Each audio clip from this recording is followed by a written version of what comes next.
भक्ति के अधीन भगवान को बड़े जल्दी प्राप्त किया जा सकता है। ये सरल सहज मार्ग है।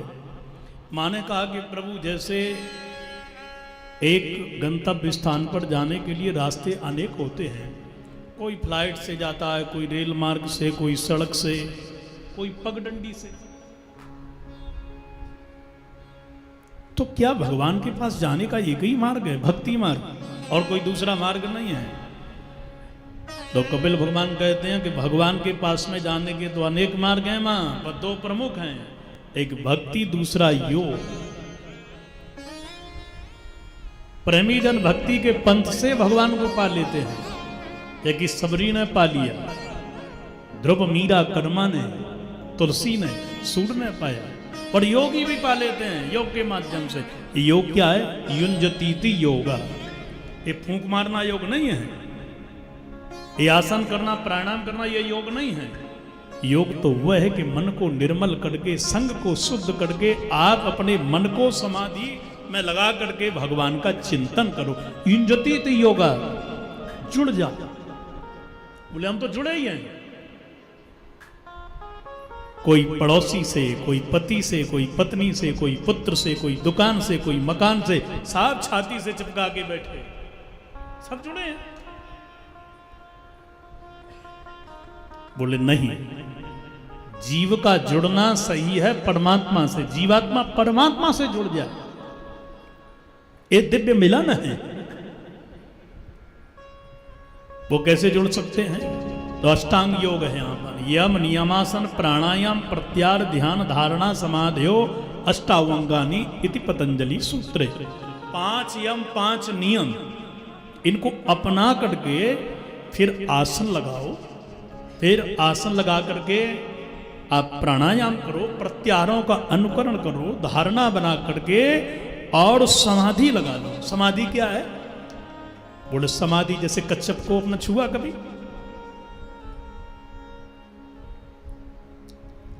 कच्छप को छुआ होगा, तो जैसे ही कच्छप को छुआ आपने, वो सारी इंद्रियों को अंदर ले जाता है। बस इसी प्रकार से जैसे ही भगवान के ध्यान में बैठो, तुरंत सारी की सारी अपनी इंद्रियों को अंतर्मुखी कर लो। ना कुछ संसार की बातें, बुराई, स्तुति, निंदा सब सुनाई दे रहा है, ये बंद। ना कुछ बोलना है, ना देखना है, ना दूसरी बात सुनना है, सारी इंद्रियों को अंतर्मुखी कर लो। फिर आप कथा का आनंद देखिएगा। समाधि लगा करके मन को तटस्थ करके भगवान का ध्यान करो। कैसे ध्यान करें? बोले सर्वप्रथम भगवान के चरण कमलों का ध्यान करो। संचिंतयेत भगवतः चरणारविंदम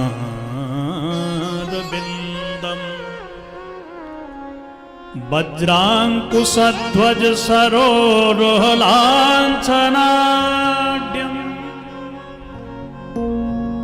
उत्तुंग रक्त बिल सन्नक चक्रबाल ज्योत्स्ना विराहत महद हृदयांधकारम्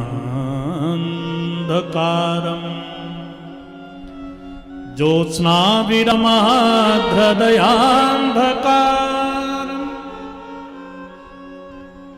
भगवान के चरण कमलों का चिंतन करो।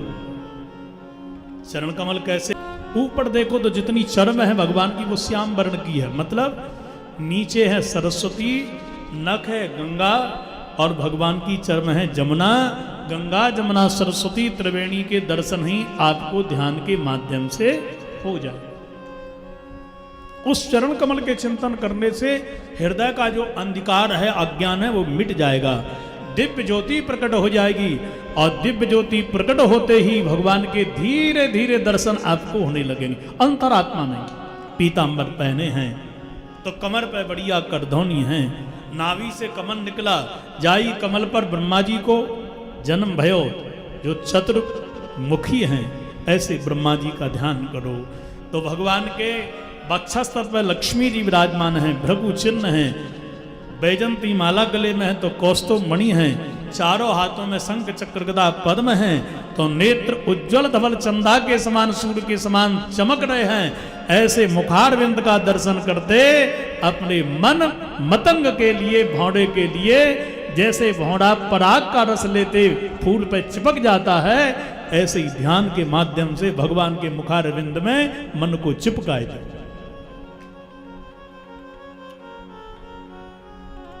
थोड़ी देर के लिए करके देखना, सवेरे जल्दी उठ करके।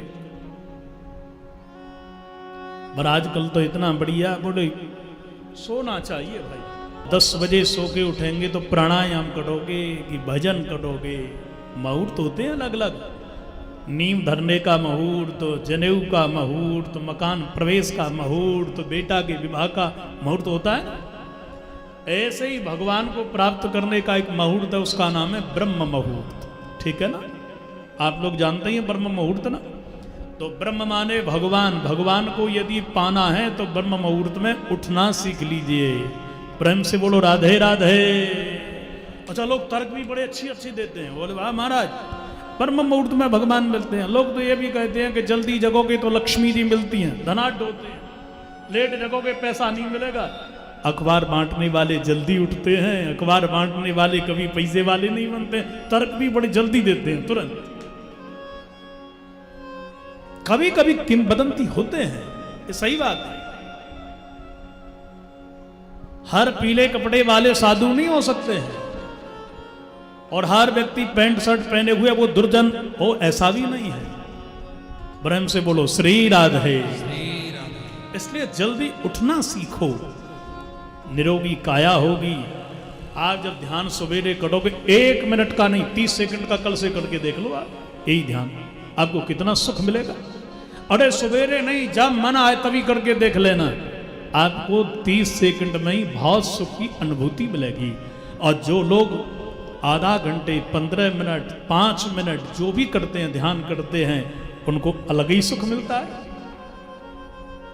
तो ध्यान करना प्रारंभ करें, और जब ध्यान करेंगे तो वही ब्रह्म, वही सच्चिदानंद जो परम ज्योति है हृदय में प्रकट हो जाती है, और वह सहजता से मिल जाता है। सोहम वृत्ति प्रकट हो जाती है, जीव को तत्क्षण गति मिल जाती है। पर मां न जिन्होंने कभी भजन किया और ना ही कभी उन्होंने योग किया, ऐसे लोगों की तीसरी गति भी है। क्या है? बोले नरक जाते हैं, और नरक कहीं और नहीं है मां, अत्रैव नरकः स्वर्गः इति माता प्रचक्षते। यही स्वर्ग है, यही नरक है। जो बड़े बड़े दुख भोग रहे हैं वो नरक भोग रहे हैं, और जो घर में ही सुख की अनुभूति कर रहे हैं, भजन कर रहे हैं, सत्संग कर रहे हैं, वही बोले स्वर्ग की अनुभूति कर रहे हैं। इसी जगह है सब कुछ, कर्मों का फल यहीं भोगना है। इसलिए कर्म बढ़िया करो, कर्म बढ़िया करोगे तो सब कुछ अच्छा हो जाएगा। वर्तमान को देखिए, हमने पूर्व में क्या किया, किसने हमारे साथ क्या किया, आगे हमको क्या करना है, योजना मत बनाओ, वर्तमान को बढ़िया बनाओ। तो वर्तमान को बढ़िया बनाओगे तो भूत भी बढ़िया होगा, भविष्य भी बढ़िया होगा। प्रेम से बोलो श्री राधे। इसको बढ़िया बनाओ। नरक की यातना का यहां पर वर्णन है, और वर्णन करते हैं सज्जनों, नरक में जब प्राणी जाता है, प्राण निकलते हैं, तो बड़ा कष्ट इसके लिए भोगना पड़ता है। प्राण बड़े कष्ट से, कंठ अटक जाता, भजन तो किया नहीं, जीवात्मा घर वालों को बुला रहा है, जो बचा नहीं सकते उनको पुकार रहा है, पहचान रहा है, और जो बचा सकता है उसको बुला नहीं सकता है, क्योंकि यमराज के दूत खड़े हैं वहां पर उसको कोड़ों से मारने के लिए। कंठ अवरुद्ध हो जाता है।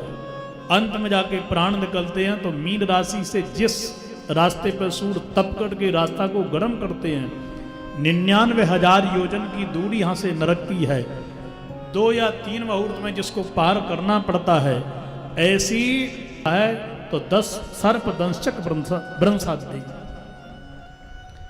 सर्प दंशक दंशाद्यी, सांप बिच्छू उसको डंक मारते हैं, गीद नोचते हैं। नरक में जाकर के गर्म तेल की कढ़ाई में डाल दियो जाए, और कांटेदार तखत पर लिटाया जाए, और गंदी नदी में डाला जाता है।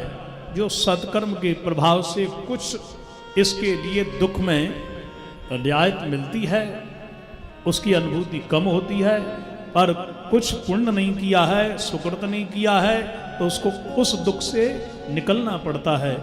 जब उसके पाप निवृत्त हो जाते हैं तब यह जीव कर्मानुसार जल लोक से नीचे धरती पर आता है, वनस्पतियों में, अनाज में, घास में, जल में, और मैया पिता के उदर में आकर के यह ठहरता है और धीरे धीरे मैया के उदर से यह बड़ा बनता है। कर्मणा दैव नेत्रेण जंतुर्देहोपपत्ते स्त्रिया प्रविष्ट उदरम पुंसो रेतः कणाश्रया। एक रात्रि का हुआ तो बुलबुला बन गया, 5 रात्रि का बड़ा रूप बन गया, 10 आहेन तो करकंधु, और 10 दिन का जब हुआ तो एक बड़ा तेंदु बेर होता ऐसा बन गया, 1 महीने का सिर बन गया, 2 महीने का संपूर्ण अंग बन गया, 3 महीने में सारा का सारा शरीर बन गया, 4 महीने में सप्त धातुओं से सर्वांग पुष्ट होकर के 5वें महीने में तो भूख लगती है इसको। मैया की नसों से भगवान स्वतः ही रस इसको प्रदान करते हैं। इसके बाद मैया कटु तीक्ष्ण पदार्थ जो खाती है वह जीव को कष्ट प्रदान करती है। वही वस्तु 8वें महीने में तो जाकर के वह जीव भगवान को पुकारता है, दर्शन करता है और प्रार्थना कर रहा है, सोहम बसन्नपि विभो बहु दुख वासम गर्भान निर्जिग्म से बहिरंधकूपे।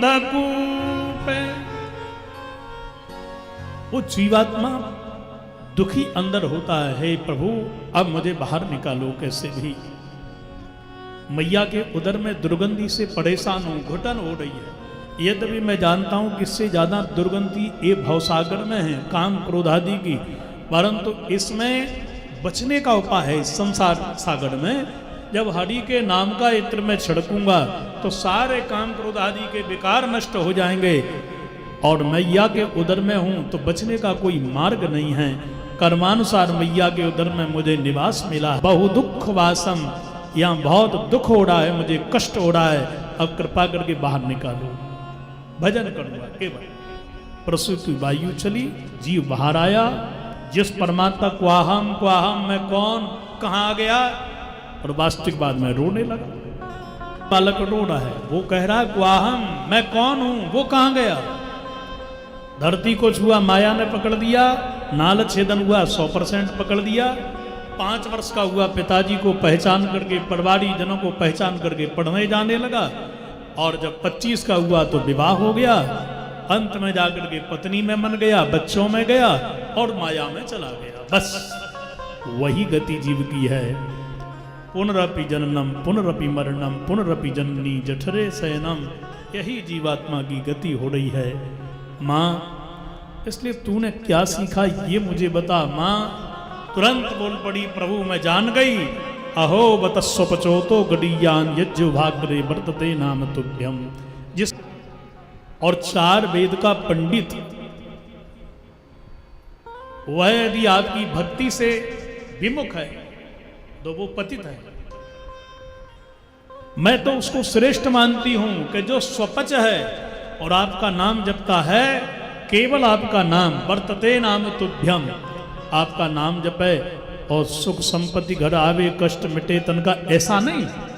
केवल आप मिले, न मुझे मुक्ति चाहिए, न घर न मकान न दुकान, कुछ नहीं चाहिए, केवल आप चाहिए और कुछ नहीं। प्रभु ऐसा भक्त जो है वही श्रेष्ठ है। वो नाम जपता हुआ पतित भी उत्तम है। अंत में जाकर के मैया ध्यान लगा करके बैठ गई और सिद्धदा नदी के रूप में बह गई और सीधे जाकर के भगवान कपिल गंगा सागर में विराजमान हो गए। हम कहते हैं सब तीर्थ बार बार पर गंगा सागर एक बार। यही गंगा सागर की चर्चा है और इस कथा का एक ही तात्पर्य है सज्जनों, कि हम दुनिया में रह करके दुनिया बनाई भगवान ने, उससे बैर न करें। इंसान ने मंदिर बनाया है और उसमें मूर्ति भी बनाई हुई इंसान की है। उस मंदिर में बनाई हुई मूर्ति से तो हम प्रेम करते हैं, पर भगवान ने ये मूर्ति जो इंसानों की बनाई है उनसे हम बैर करते हैं। तो वो भक्ति हमारी उसी प्रकार से है जैसे बुझी हुई अग्नि में एक पंडित स्वाहा स्वाहाकार करता है, उसको कोई लाभ नहीं मिलेगा बुझी अग्नि में हवन करने से। इसी प्रकार से ये भक्त को भी भक्ति करने से कोई लाभ नहीं मिलेगा। प्रेम से बोलो श्री राधे। थोड़ा जोर से बोला करो श्री राधे। श्री राधे।